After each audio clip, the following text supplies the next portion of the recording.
Hello, and welcome to the Utopian Idealist podcast. My name is Karina Wilkes, and I am going to discuss some topics which have to do with the kingdom where none suffers. Now, most of you are familiar with me already. You know that I run a page on Facebook called Jewish and Christian Symbology, and I also have a repository on YouTube, which is just under K Wilkes 68. What I really want to go through today is how do we do it? How do we make the kingdom? I was involved in the Venus Project and the Zeitgeist movement, and one of the things that people kept saying over and over again is, okay, this is great. This is a great concept. How do we do it? How do we do it? And way back then, I began to think about it. And I began to think about all the other things I was learning, the different concepts. Now, most people have only one or two tools in their tool belt. Something like maybe they have a little bit of the scientific method, and so they pull that out. And a lot of times, the scientific method doesn't go far enough, because if you have an event, that's your observation. If you have an event and it's a one-off event, that is, it never happens again, and you make a theory as to why it happened, well, you can't test it now. It's done. It's a done deal. Any tests that you perform at this point are just suppositions. It could be this or it could be that, or I got something similar to happen, but it doesn't necessarily prove that that's what caused the first thing to happen. That's why with all these videos of UFOs, there's no evidence. That's what science tells you, because they can't reproduce it. They can't test it. They can't go through the whole methodology. So we're not only going to use the scientific method because it is good for some stuff. I mean, we have computers and telephones and light bulbs and all of that because science does work. When we are able to figure out a repeatable and reproducible effect, it's great. Then we can actually put it to practical use in designing all of these wonderful things. But we're going to pull something else into our toolbox, and that is the Kabbalah. Now, Kabbalah is not a religion. It is a methodology. It is a way of organizing information so that you can compare and look at all the different aspects in a kind of a unified way. You can take all information and put it through these different paces of things so that you can assess what it will do and what it will become, how it will progress through time and change. That's what Kabbalah is for. It's based on the principle of Yahovah, which is a verb. Yahovah is a verb meaning to become. Or more to the point, I am becoming what I will be. That is the principle of Yahovah. And so we are invited to become like Yahovah, to become our highest potential by actually studying what's around us and applying these principles. So we're going to use that scientific method, the Kabbalah, maybe a little spiral dynamics, a little of this, a little of that, stuff that I picked up along the way. And I'll throw it all in there because these are how I formed my thoughts. And I'm not ashamed to say I got it from here, or I got it from there, or I got it from over here. I got the spark, the inspiration. We should all do that. We shouldn't be made ashamed. Oh, I was reading this book and I shouldn't have been reading it because, who knows what people are going to think? What are they going to think of me? Who cares what they think? If that caused you to have an inspiration, then it is your experience. And you're just letting other people know what's in your head and how you got there, how you got that in your head. Okay. So we're going to use these different methodologies, and we're also going to try to focus more on methodologies rather than ideologies. Now, let me explain. Often you hear people complain, they're taking away our freedoms. I don't have freedom. And I look around and I say, of course you don't. Nobody does. Because as long as there's law, which is the antithesis of freedom, you don't have freedom. Freedom is an idea. It's something we're aspiring towards. It's supposed to motivate us, but it isn't real. And how you can tell it isn't real is you can't really measure it unless you take something else and compare it. Well, I'm more free than, let's say, people in China. Does that count? But it's not really a measurement. Maybe the people in Denmark have freedom. Is it better than our freedom? I don't know. There's no way to measure. A methodology is different. A methodology, you can measure that bad boy. You can take it and grab it and measure it. Let me give you an example of that. Let's say supply and demand. Supply and demand. It sounds like an ideology, People teach it in economics. But it's actually something that you can measure. My supply, let's say I've got 10 cans of tomato soup in my kitchen. I can measure that. That's my supply. Demand. How often do I use it? What's the rate of usage? Well, I never eat tomato soup because I can't stand it. So I don't even know why I have the 10 cans in my... They're going to sit there until Cucamonga freezes over. Really, I should be donating that, right? My usage rate is close to 0. Maybe I might use it in a recipe every now and again, but the rate of me even doing that, very low. So supply and demand is a methodology. It has a certain direction of energy flow, and it takes us in a certain way. It does something. It moves us a certain way in a measurable way. Whereas freedom, it influences us also, but not in a measurable way. We can't measure what it's doing. Who knows? Who knows what it's doing? I don't know. Now, we want to take these mechanisms and study them. Because if we're going to build the kingdom, we need to understand what's happening to us now. Why is this not working? Why is it that we're under the threat of, the sixth extinction event? Everything's dying off. The climate's changing. We're running out of resources. Blah, blah, blah, blah. I can keep going on and on and on and on. Why is everybody in debt? Even people that are making good money, they're in debt. What's up with that? How did that happen? And you won't understand how that happened until you understand the mechanism that caused it.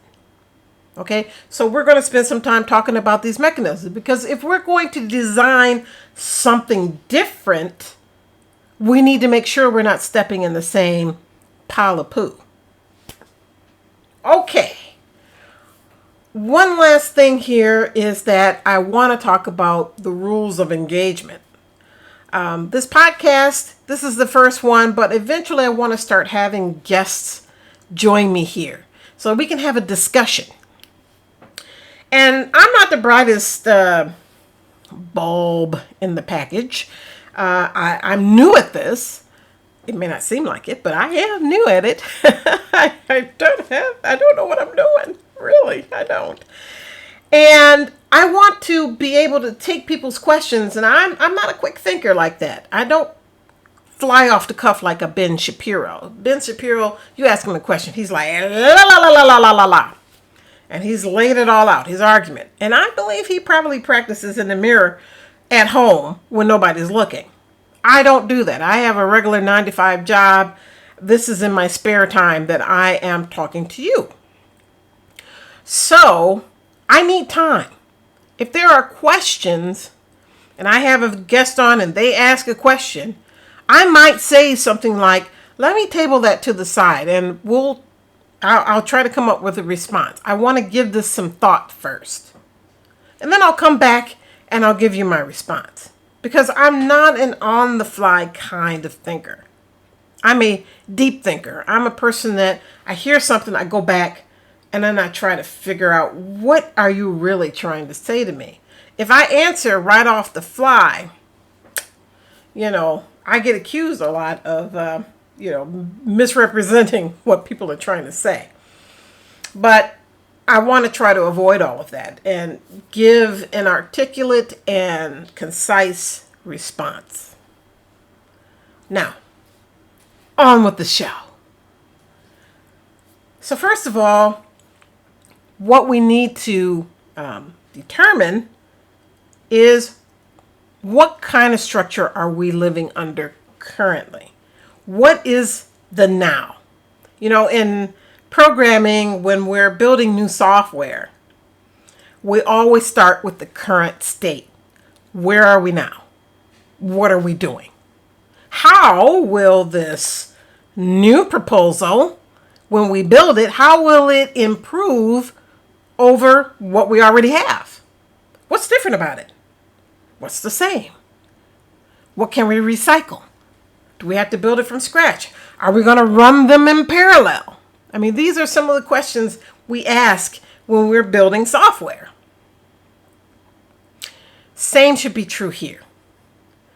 Now, one of the things that's different here is that I've been thinking about this topic for years. Years. When I say years, I was in high school, and I'm 50 blah, blah, blah, blah years old now. I'm an old lady. So I've been thinking about it for years and applying these different principles that I've been learning along the way to the issue, because this has really dominated my whole bit of thinking. So when I start off, talking about our civilization, it's a huge thing. It's huge. It's huge. So we're going to have to break it up into little bits, and so digestible bits, right? We got to start with an overview of what we're living under. And I have a diagram, and I'm going to show it to you now. Okay, so this is a diagram of the way our civilization is structured. Over here at the bottom, we see the workers. And the workers are the people who actually are building all of the stuff you see around you. They're sewing the clothes. They're growing the food. They are, writing the books. They're doing all kinds of things. Writing programs. They're doing all kinds of things. Okay? Some workers are way down here at the bottom. They're down here by the feet. And then there's another group of workers that aren't really workers at all. They're people who are subsisting on government assistance. But I'm going to group them all in this one layer. Right? Everybody's in this one layer, including myself. I'm not at the higher levels. I'm still a worker. I work for someone else. And that someone else is here at the second level. They are what I call the producers. They take the skills and the talents of other people and they aggregate them together, and then they create mass distribution of those products that are made by each of these individuals down here at the bottom. And since they're aggregating a lot of people's skills, they earn a little more money than the rest of us. But there's in this second layer, we have people like Bill Gates, Elon Musk, Bezos, right? These are billionaires. But not everybody in this layer is a billionaire. Some of them just make a couple $1 million. They have a little shop and they make a couple $100,000 a year. They're mom and pop. But still, they go here in the production layer. And lastly, we have this at the top. I call this the governing layer. Now, you may not You may think of that as the president of the United States or some other king in some other country. But I'm going to tell you, they are a little better. A lot of those are a little better than these guys right here. For example, the presidents of the United States, they make about $100,000 a year. He's not really making that much money. He is beholden to the people who are making the billions. But up here, these guys, the ones that are actually in the governing body, the ones actually making the rules, they measure their wealth in the trillions. Take, for example, Jacob Rothschild.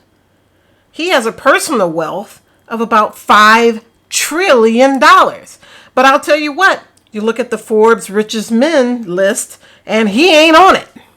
Why isn't he on it? What is he doing that puts him in the $5 trillion realm? Well, he's a banker. And I'll get to why there are a lot of people who are bankers up here at the top. They're at the top of the list. I'll give you another person, King Salman of Saudi Arabia.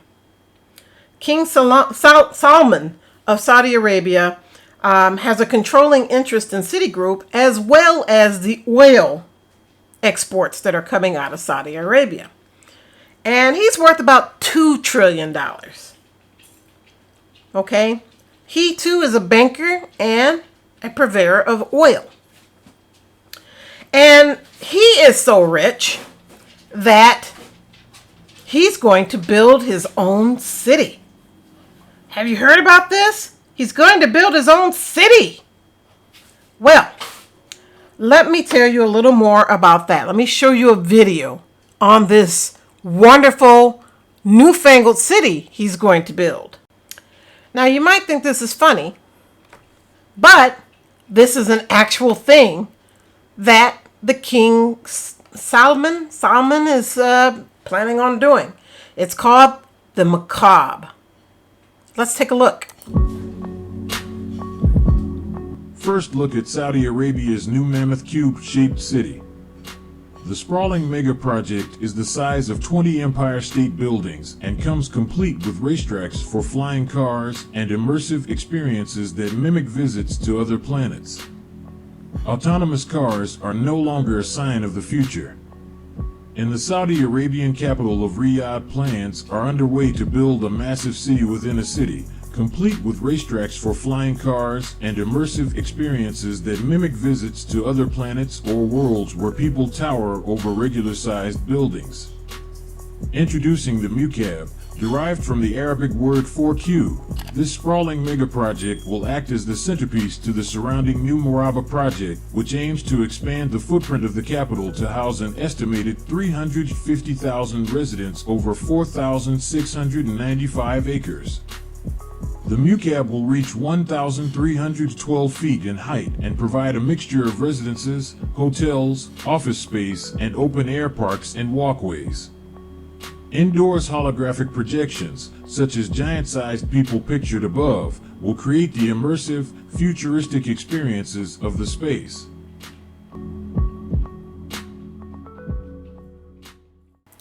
Wow, King Salman is pretty ambitious, but I'm ambitious too. So we got that in common. Except he has money, and he got a lot of it from his ownership of Citibank.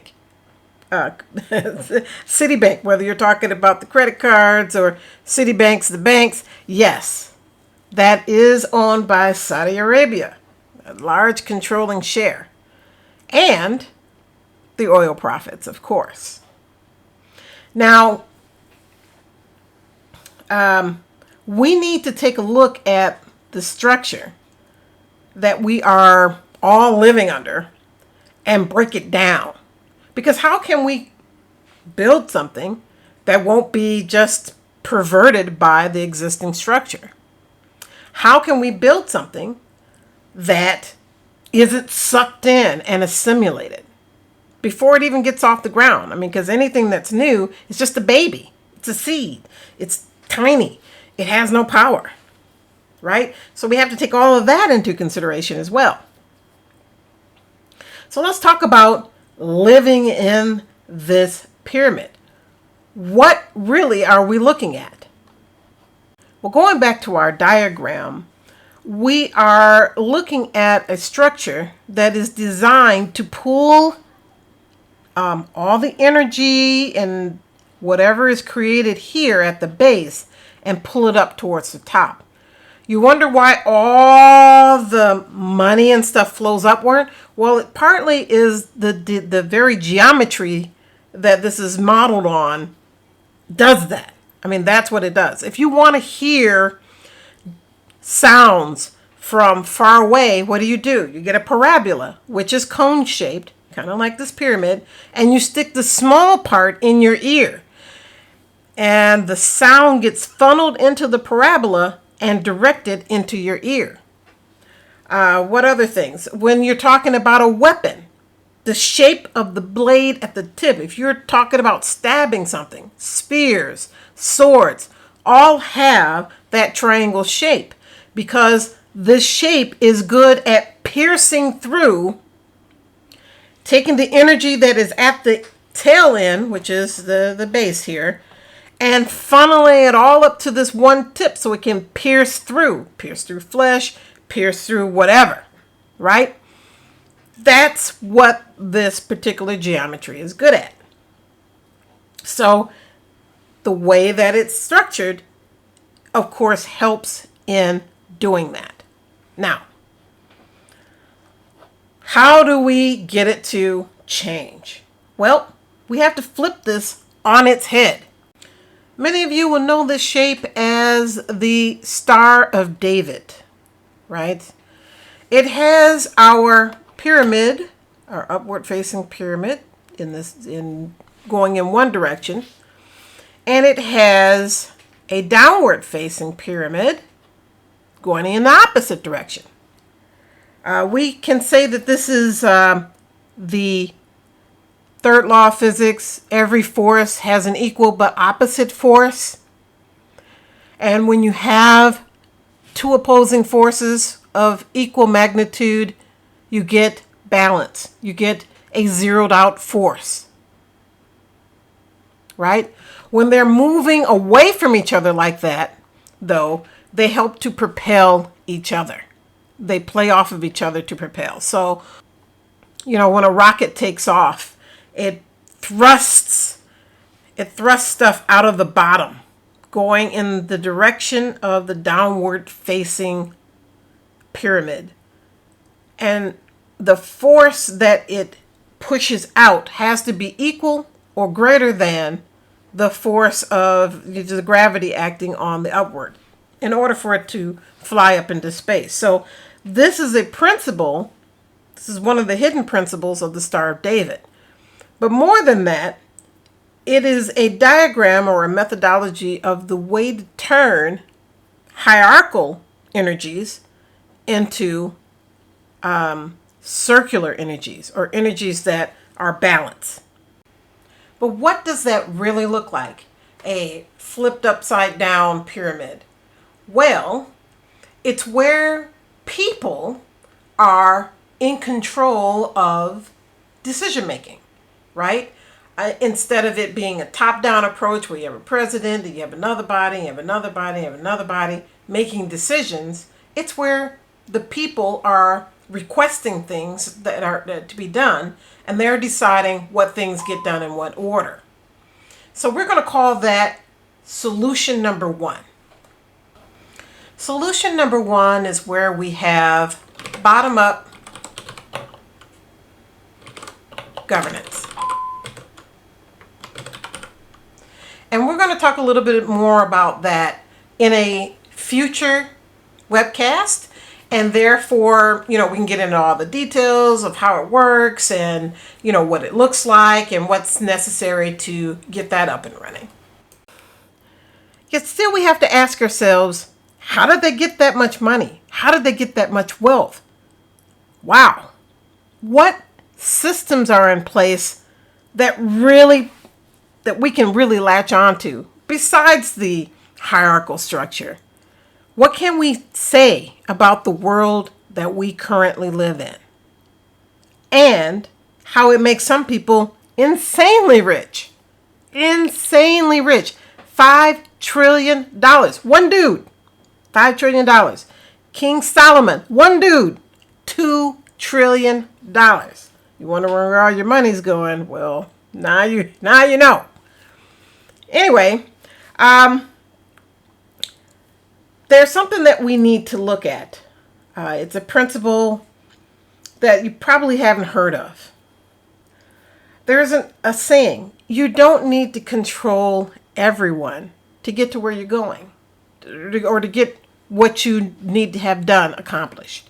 You don't have to control everyone. You don't have to convince everyone to join in. I mean, look at the founding fathers. There were, 50-something dudes out of who knows how many thousands of people, and they changed the face of this country. They changed us from being a British colony to our standing on our own 2 feet, our own entity. So how do we do that? How do we control a system without controlling everybody? Or how do we influence it? I won't even use the word control. How do we influence it to nudge it this way? Well, there's a concept called a key joint. And I got this concept from Carlos Castaneda. And he talks about it in several of his books. And right now I'm going to read a little passage about it.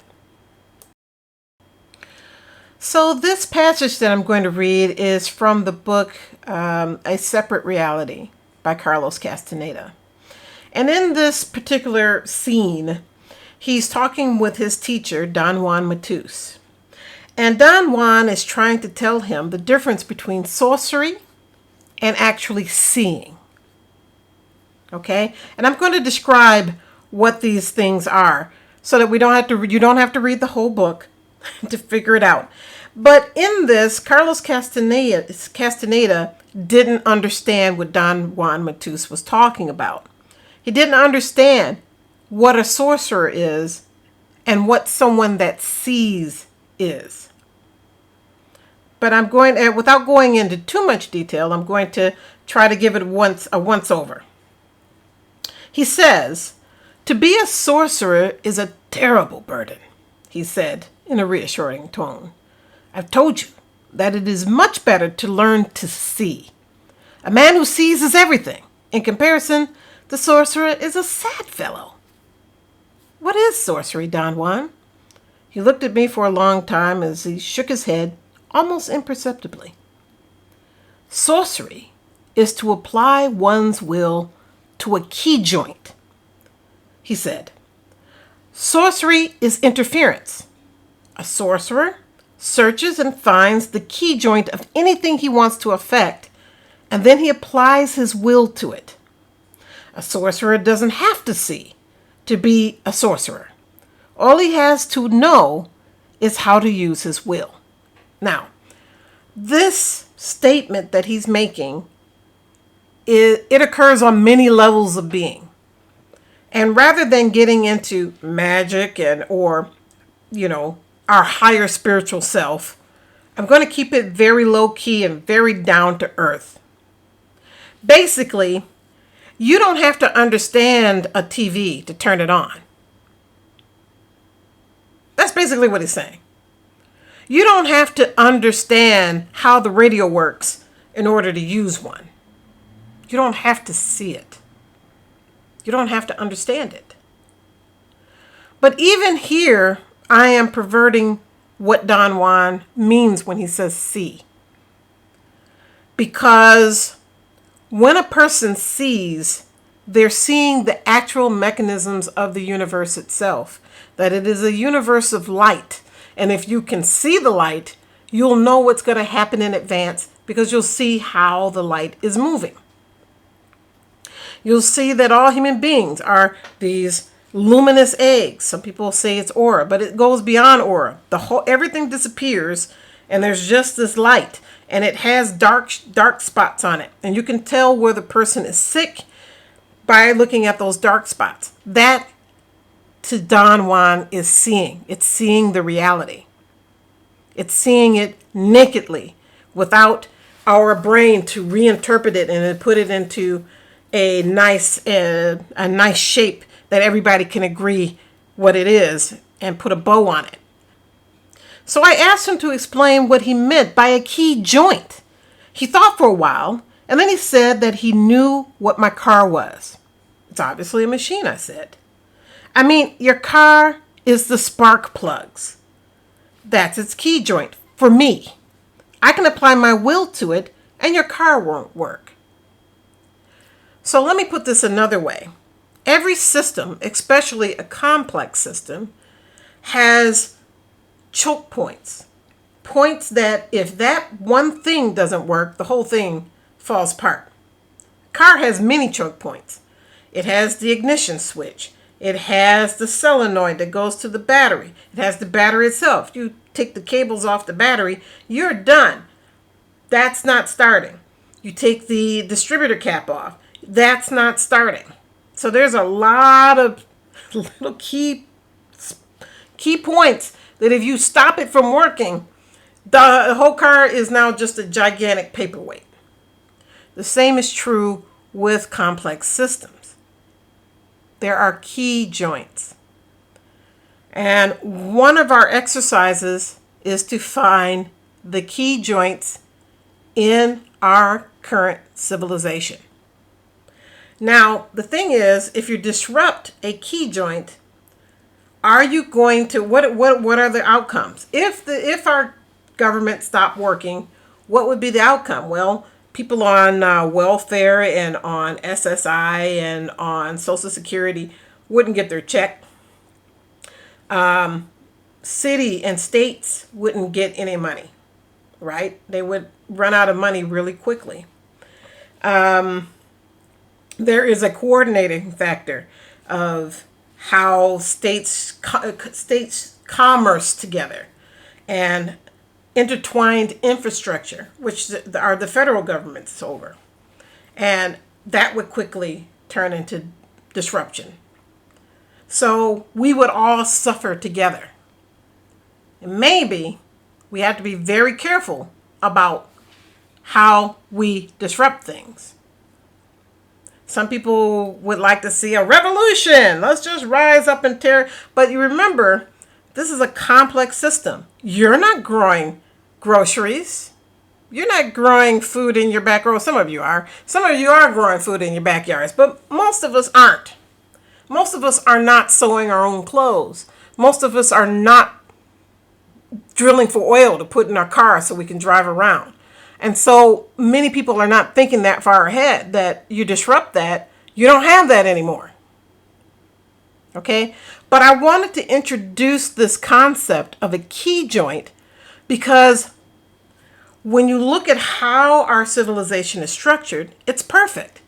It has just the right amount of key joints for someone who has extreme wealth to be able to just tap a couple of spots and they can get what they need done.